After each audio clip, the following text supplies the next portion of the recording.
नमस्कार मित्रांनो, राधे राधे आणि सगळ्यांना हरी गोविंदा.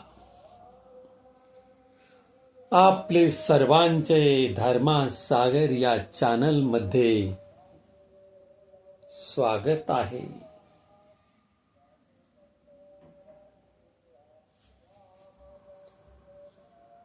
मित्रांनो, चेतना पदार्थाची निर्मिती करत नाही, तर पदार्थापासून चेतना निर्माण होते.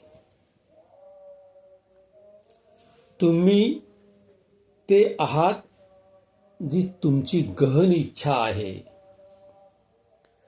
जी तुमची इच्छा आहे तीच तुमची आकांक्षा आहे. जशी तुमची आकांक्षा तसेच तुमचे कर्म आहे.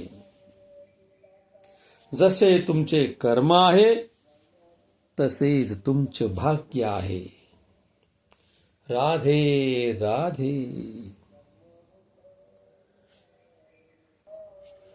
मनात घडत असणाऱ्या घटनांच्या लहरी शरीरातील रोमारोमापर्यंत तात्काळ पोहोचत असतात.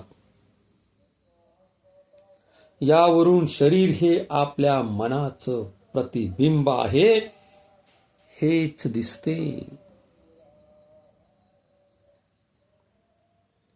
शरीराची काळजी घेणं म्हणजे झाडाच्या एका पानाला पाणी घालण्यासारखं आहे, तर मनाची काळजी घेणं हे झाडाच्या मुळांना पाणी घालण्यासारखं आहे.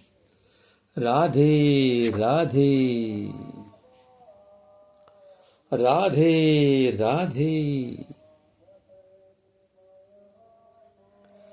मनाची हार ही हार आहे. मनाची जीत ही जीत आहे. आपण जिंकण्याचा जल्लोष तेव्हाच साजरा करू शकतो जेव्हा आपला खरोखरच विजय झालेला असतो.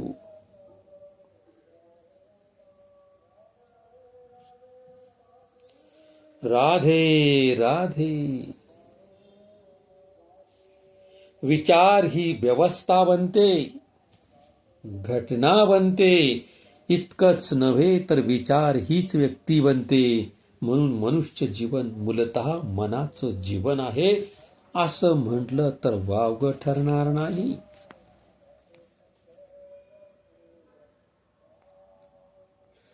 इतनी शक्ति हमें दे दाता कि मन का विश्वास कमजोर होना. इतनी शक्ति हमें देना दाता कि मन का विश्वास कमजोर होना.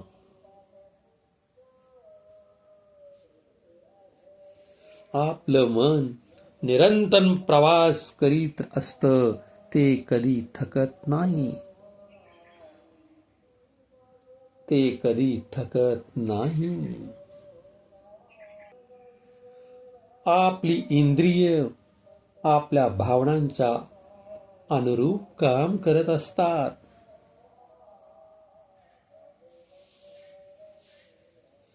गोविंदा हरी गोविंदा.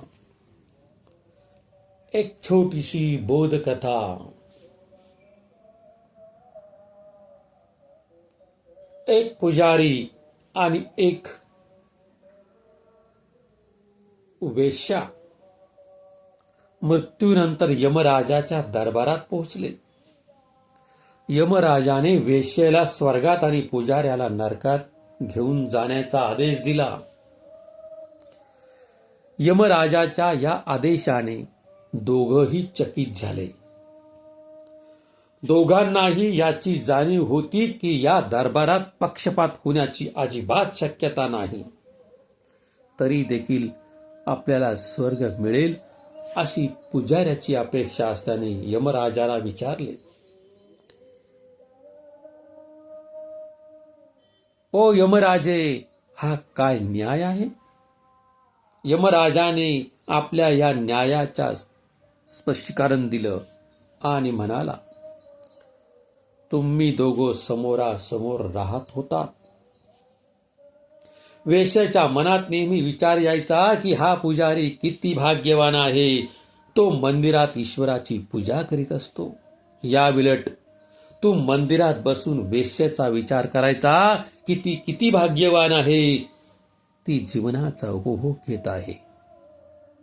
त्यामुळे वेश्या तिच्या जागी राहूनही मंदिरात राहत होती आणि तू मंदिरात राहूनही वेश्याच्या अवतीभोवती असावयास राहत होता.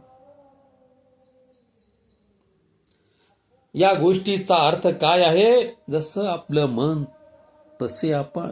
जिथे शरीर आहे तिथेच मन असेल असे नाही.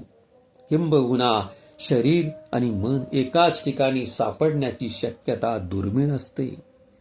शरीर एका दिशेला तर मन कुठेतरी वेगळ्याच दिशेला. शरीर आणि मन एकत्र जोडीने सापडले तर त्यालाच म्हणतात योग. पण तो इतका सोपा आहे का? मुळीच नाही. राधे राधे राधे राधे. गोविंदा बोलो हरि गोविंदा बोलो, राधा रमण हरि गोविंदा बोलो. गोविंदा बोलो हरि गोविंदा बोलो, राधा रमण हरि गोविंदा बोलो. मी देशमान दादा आपले धर्मा सागर चॅनलला